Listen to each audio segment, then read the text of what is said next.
Hello and welcome to this edition of Dirt Talk with Drake York, and I've got Outlaw Car driver Blake Burgess on the show. Blake, it's good to have you. Thank you for having me, Drake.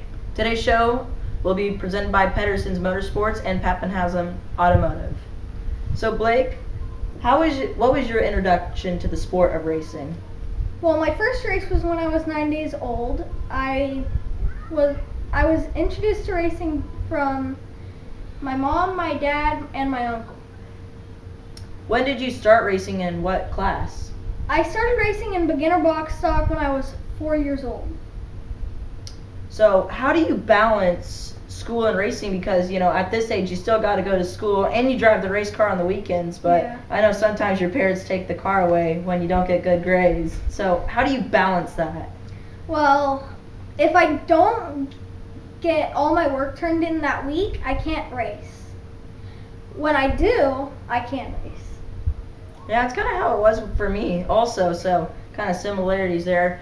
What were your earliest memories of racing? Well, when I first practiced at Cycleland, I was tied to a quad because they thought I'd go too fast and run into a lot of stuff. At least you're not like my brother. Yeah. Yeah, Dane's behind the camera. I can just see him making faces at me. It's all good, Dane. You only wrecked the wing. So, Blake, where would you like to end up in the sport of racing? On the top step of the podium and really racing NASCAR. NASCAR is a goal. So at Cycling last year, dude, you had probably one of the best seasons of anyone out there, but still didn't manage to win a race. You won a heat race, I think over 10 heat races, a trophy dash, Yeah. and a lot of good top 5, top 10 runs in the feature, but you didn't get the win. Was that frustrating for you at all? That was very frustrating because I'd always get second to Preston. Preston Carr won almost every single main event that year, except for a couple other drivers that stole away from him a couple times. So, earlier this year and this past year, you raced at Red Bluff. Excuse me. How did that stuff down there go for you? Well, it went pretty good. I got my best finish last year at Red Bluff. I led laps that race also.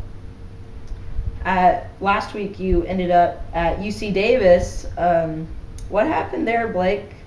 Well, I had a small stroke, ended up in the hospital because I could not walk. 2 days after I was in physical therapy and occupational therapy, I was able to walk with a walker, but for long distances I was in a wheelchair.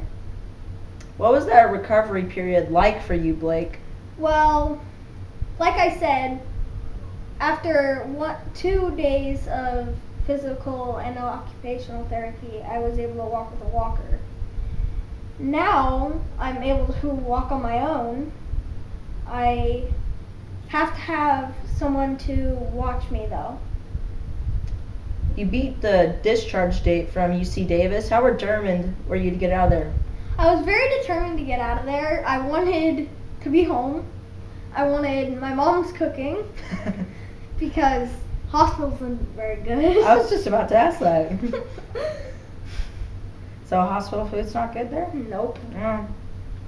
I hope I don't end up there. Yeah, that's... Also, you went back to school, I believe it was last week. How big of an accomplishment was that for you after going through all the physical therapy? It was very fun. Let's just say that. Yeah, fun to be back with your friends. Yeah. Did you get any extra work that you missed from that? Yes. Well, I did most of my homework at the hospital. I had Monday's homework to do and all that week. How did the racing community support you after your stroke? I was sent a lot of gifts. I was sent some cards from Red Bluff. Yeah. When do you think we'll see you back in a race car? Probably this Red Bluff season. I'm gonna miss cycling.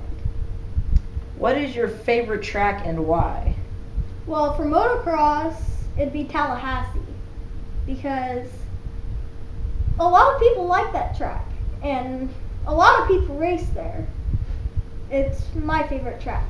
So you just mentioned the motocross. How different is it from go-karts? Well, it's pretty different because you've only got half of what the go-kart has, but it's powerful. And you really have to jump.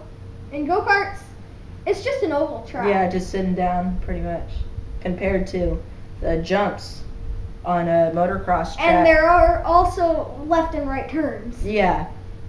What's your favorite line to run on a racetrack? Well, at Cycleland, it'd be the bottom for like heat races and features, but in qualifying, it'd have to be the middle.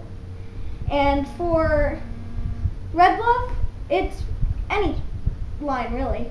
Yeah, Red Bluff's a really wide track also. Well, I really shouldn't say wide. It's kind of a narrow track too. Yeah. As cycling, you know it's all about down there on the bottom. If you could race anywhere in the world, where would it be? It'd probably be Chico, Silver Dollar, or Martinsville. Martinsville, yeah, they just Virginia. went to the Cup there this weekend. Yeah. Who do you look up to now in the racing world? Sean, of course, he's my uncle, and Earnhardt Jr. and Larson. You just mentioned Sean Becker, your uncle. Has he ever given you any driving advice? He's given me a lot, but the most important driving advice that I've gotten from him, and anyone really, it is arcing in the corner, hope it sticks. So you're part of the world-renowned Becker family. So what is it like to be a Becker? It's really fun. You get to go to a lot of sprint car races, of course, and you get to go to a lot of tracks, really. How far does the family racing history go back? I know your mom raced, Sean races. So who else in your family has raced? My grandpa raced hobby stocks and sprint cars. Drake, can you tell me what a hobby stock, street stock, and super stocks have in different and common? They're like a stock car. Differences? Engine power? I don't know. I should get more educated on that. Yes, you should. Thank you, Blake. You made me have to learn more things than I should know. Yeah. I'm just kidding. I probably do need to learn about that more. So, if you're not a race car driver when you grow up, what would you like to do? Well, I'd either be a dealership person like my dad or a historian. What do you like to do other than racing? I like to play video games with my friends just around the corner. There are some friends that I can play Xbox linked down the street, which is pretty fun. And like we said earlier, right? Well, like we said earlier, school. School. Wow. That's a new one for our younger drivers to say. Well, appreciate you for talking with us today, Blake. Thank you, Blake. No problem, Drake. Thanks Today- for having me. Oh yeah, no problem. Today's show has been presented by Kimball Midwest and Smith Racing.